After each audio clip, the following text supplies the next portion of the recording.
Down చేయండి, down చేయండి, face కనపడాలి కదా.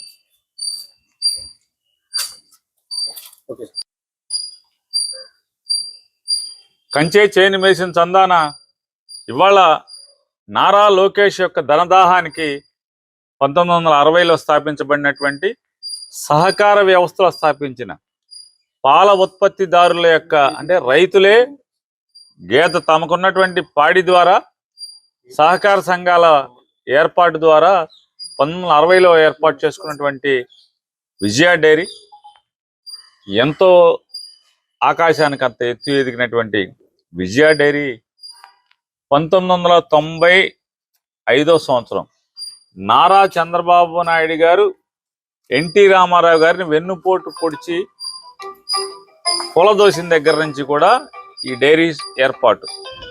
1995లో హెరిటేజ్ డైరీని ఓపెన్ చేయటం, అక్కడి నుంచి ప్రభుత్వాన్ని ఆంధ్రప్రదేశ్ రాష్ట్రంలో ఉన్నటువంటి అన్ని సహకార ఉత్పత్తి పాల సంఘాలని, సహకార పాల ఉత్పత్తి సంఘాల అన్నిటినీ కూడా నిర్వీర్యం చేస్తూ నాశనం చేస్తూ వస్తున్న పరిస్థితులు. చంద్రబాబు గ్రహణానికి, చంద్రబాబు దాడికి, చంద్రబాబు కుట్రలకి ఎదురొడ్డి నిలిచి 3 డైరీలు నిలబడినాయి. దాదాపుగా ఆంధ్రప్రదేశ్ రాష్ట్రంలో 3, 4, 5 ఉన్నాయి.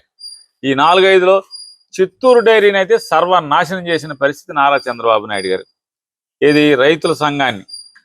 కానీ ఈ తట్టుకుని విశాఖ డైరీ, విజయ డైరీ, సంగం డైరీ, ఇంకేదో రాయలసీమలో 1-6 డైరీలు మిగిలినాయి. అనంతపురంలోనో లేకపోతే కర్నూలులోనో మిగిలినట్టున్నాయి. ఈ డైరీలన్నీ కూడా ఒక్కొక్కటి నాశనం చేసుకుంటూ వచ్చేస్తున్నారు, కబళించుకుంటూ వస్తున్నారు. ఇవాళ విజయ డైరీ అనేది మండవ జానకి రామయ్య గారు ఎక్కిన ఇక్కడి నుంచి, అప్పుడు నారా చంద్రబాబు నాయుడు గారు ఉన్నప్పుడు మండవ జానకి రామయ్య గారు ఉండేవాడు. తెలుగుదేశం పార్టీ స్థాపన దగ్గర నుంచి ఆయన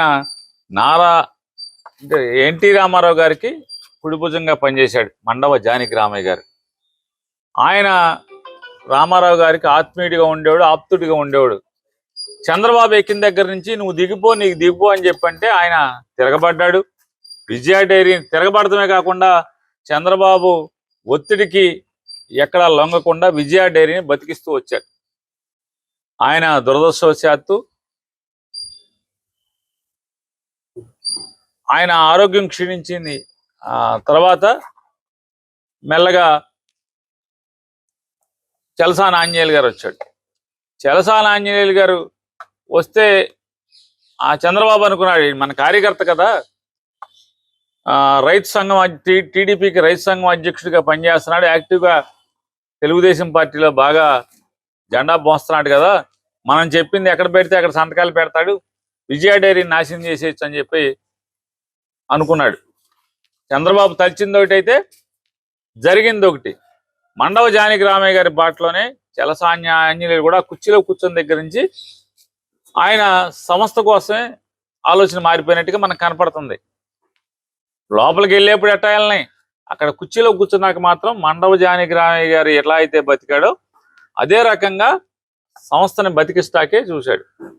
ఇవాళ విజయ డైరీ 1000 కోట్ల టర్నోవర్తో, అంటే పాలు ఒకటే కాదు, 2.5 లక్షల పాల సేకరణే కాదు, రైతుల నుంచి పాల సేకరణతోనే కాదు, బై ప్రోడక్ట్స్ మీద విపరీతంగా లాభాలు ఆర్జిస్తూ ఆ సంస్థ 3 పూలు 6 కాయలుగా ఉంది. ఈ హెరిటేజ్ కోసం ఎవరిని వదిలిన పరిస్థితి, వాళ్ళ డబ్బు కోసం, వాళ్ళ ఆస్తులు పెంచుకోవడం కోసం, సంపద సృష్టి కోసం నారా చంద్రబాబు నాయుడు గారు కానీ నారా లోకేష్ నాయుడు గారు. చంద్రబాబు నాయుడు గతంలో ఇట్టాగే గుంటూరు జిల్లాలో ఉన్నటువంటి సంగం డైరీని కూడా లోపరుచుకుంటాకి శత విధాల ప్రయత్నం చేశాడు. దూడిపాళ నరేంద్రకి మంత్రి పదవి ఎరేసాడు, లొంగకపోతే మంత్రి పదవి నీకు కావాలంటే నువ్వు సంగం డైరీని వదిలేయమన్నాడు. నాకు మంత్రి గింతొద్దు, నాకు సంగం డైరీ కాదు చాలే అని చెప్పి దూడిపాళ సంగం డైరీతో సరిపెట్టుకుని దాన్ని సంగం డైరీకి ఆగాడు. సంఘం లేదా విజయ, విశాఖ, ఈ కోస్తాలో ఉన్నటువంటి ఈ 3 సంఘాలు ఇవాళ గట్టిగా వ్యాపారం చేస్తున్నాయి. హెరిటేజీకి ఎక్కడా కూడా సందేవకుండా, హెరిటేజ్ పాలు కానీ, హెరిటేజ్ ఆస్తులు కానీ, హెరిటేజ్ వ్యాపారం కానీ పెరగకుండా ఈ 3 డైరీలు హెరిటేజ్కి అడ్డంకిగా మారినాయి, పెద్ద గోడగా మారినాయి. దానికోసమనే ఒక్కొక్క దాన్ని లొంగ తీసుకుంటా అక్కడ అవ్వలేదు, ఇక్కడ మొదలుపెట్టాడు. ఇక్కడ మొదలుపెట్టి చివరికి ఏ స్థితి అంటే అదృష్టవశాత్తు విజయ డైరీ అదృష్టం, ఆర్టీసీ అదృష్టం ఎట్లా వచ్చిందంటే నారా చంద్రబాబు నాయుడు గారు 2004లో పడిపోవటం, 10 ఏళ్ళు చంద్రబాబు నాయుడు అధికారం లేకపోవటం, రాజశేఖర రెడ్డి గారు వచ్చి మండవ జానకి రామయ్య గారు ఆల్మోస్ట్ ఎన్నిసార్లు రాజశేఖర రెడ్డి గారిని కలిసేవాడు, విజయ డైరీ కోసం సహకారాన్ని అర్థించేవాడు, అలాగే ఆయన పొందేవాడు.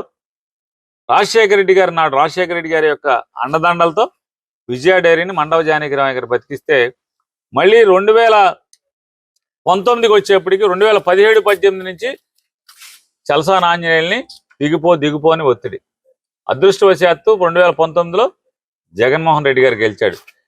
19లో కూడా చంద్రబాబు వచ్చి ఉంటే ఎప్పుడో ఈ విజయ డైరీ ఈ పాటికే మంగళం పాడేసేవాళ్ళు. 19 నుంచి 24 దాకా జగన్మోహన్ రెడ్డి గారి ప్రభుత్వం ఏ డైరీల జోలికి వెళ్ళలేదు. డైరీలని బతకాలని కోరుకుంది. అదైపోతే ఇక్కడ మళ్ళీ 24లో చంద్రబాబు వచ్చాడు. ఇక లోకేష్ ధనదాహానికి అంతు లేకన్నా ఆనకట్టలు తెగిపోయినాయి. గ్రహణం పడటమే కాదు, మామూలుగా కబళించేటువంటి పరిస్థితులు వచ్చేసినాయి. అంటే అతను 24లో గెలిచేశాడు. మళ్ళీ వాళ్ళకి 26లో ఎన్నిక వస్తే నాకు అర్థం కాదు. చాలా మంది మంత్రులు టీడీపీ ఛానల్స్ మాట్లాడుతున్నాయి. ఏమని మాట్లాడుతున్నాయి? ఆంధ్రజ్యోతి, ఈనాడులో పేపర్లో రాస్తాడు సిగ్గు లేకుండా. ఏమని రాస్తాడంటే పార్టీ చలసాని మండవ జానకి రామయ్య గారికి కానీ చలసాని ఆంజనేయులకు కానీ విజయ డైరీ అనేది తెలుగుదేశం పార్టీ ఏమి నామినేట్ చేయలేదు. అది నామినేటెడ్ సంస్థ కాదు. అది వీళ్ళు ఎన్నికయ్యారు, రైతుల్లోంచి ఎన్నికయ్యారు. ఎన్నికైతే ఇవాళ వాళ్ళు మాట్లాడతారు. ఈనాడులో రాస్తాడు ఏమని, పార్టీ ఇంకొకరిని వీడికి అవకాశం ఇచ్చింది, దీపం అంటే దిగట్లేదు, అందుకోసమని ఇంకోడిని పెట్టడం కోసం ఇతను ఒత్తిడి చేస్తున్నారని చెప్పి మాట్లాడారు సిగ్గు లేకుండా. పార్టీకి ఏం సంబంధం? అది కంపెనీ యాక్ట్ మ్యాక్స్ చట్టం కింద ఉన్నటువంటి విజయ డైరీ కంపెనీ యాక్ట్లోకి మారిపోయింది. ప్రభుత్వం యొక్క దాని కంట్రోల్ కానీ ప్రభుత్వం యొక్క మానిటరింగ్ కానీ దాంట్లో లేవు. అది కంపెనీ చట్టం కింద. హెరిటేజ్ ఎంత కంపెనీయో విజయ డైరీ కూడా అంతే కంపెనీ. సంఘం అదే కంపెనీ, విశాఖ అదే కంపెనీ. మ్యాక్స్ చట్టం కింద మారినాయి కదా. మరి కంపెనీ యాక్ట్ కింద మారినటువంటి ఒక సహకార వ్యవస్థలో ఉన్న ఒక కంపెనీ, పబ్లిక్ లిమిటెడ్ కంపెనీ లాంటిది అది. మరి ఆ కంపెనీ హెరిటేజ్ కంపెనీ మీద ప్రభుత్వానికి ఏం అధికారం ఉంటుంది? అలాగే విజయ డైరీ మీద ప్రభుత్వానికి ఏం అధికారం ఉంటుంది? మీకేం సంబంధం అంటున్నా? గెలిచిన గంటలో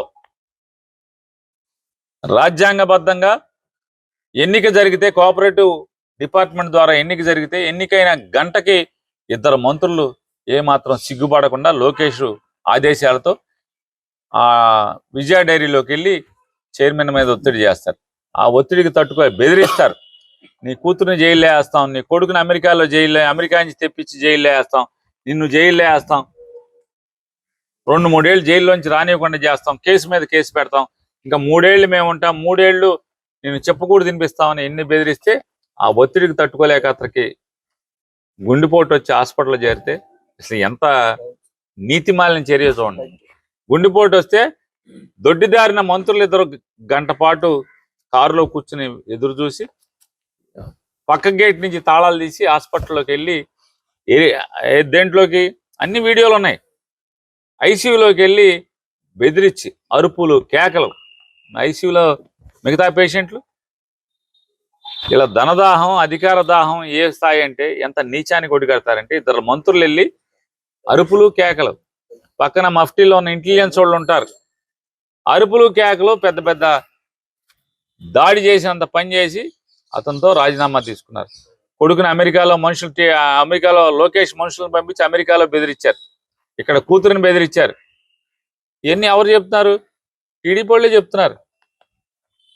ఇవాళ గెలిచిన కొత్త నుంచి రెడ్ బుక్ అన్నా, రెడ్ బుక్ పేరుతో వైఎస్ఆర్ కాంగ్రెస్ పార్టీ వాళ్ళని దాడులు చేయటం, వైఎస్ఆర్ కాంగ్రెస్ పార్టీ వాళ్ళని వేధిస్తాం, తప్పుడు కేసులు పెట్టడం, వాళ్ళ ఆస్తులు లాక్కోవటం, వ్యాపారాలను లాక్కోవటం చూసాం. అయిపోయింది.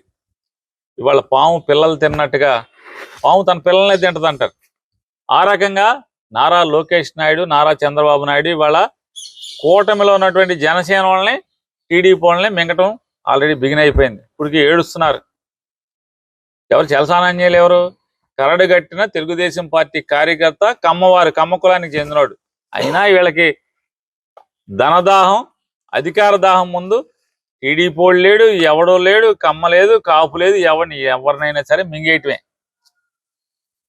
మీకేం సంబంధం? కంపెనీ యాక్ట్ లో ఉన్న దాంట్లో మంత్రులకి ఏం సంబంధం? ఎన్నికయ్యాడు కదా, మీ నామినేటెడ్, మీరు ఇచ్చిన పోస్ట్ కాదు కదా. దీంట్లో మాకేం లేదు. నువ్వు ఆంజనేయులు కాదు, ఇంకొక వెంకటస్వామిని పెట్టుకో, మాకు అది కాదు. విజయ సంస్థని, హెరిటేజ్ కోసం ఈ విజయ సంస్థని మీరు కబళిస్తున్నారు.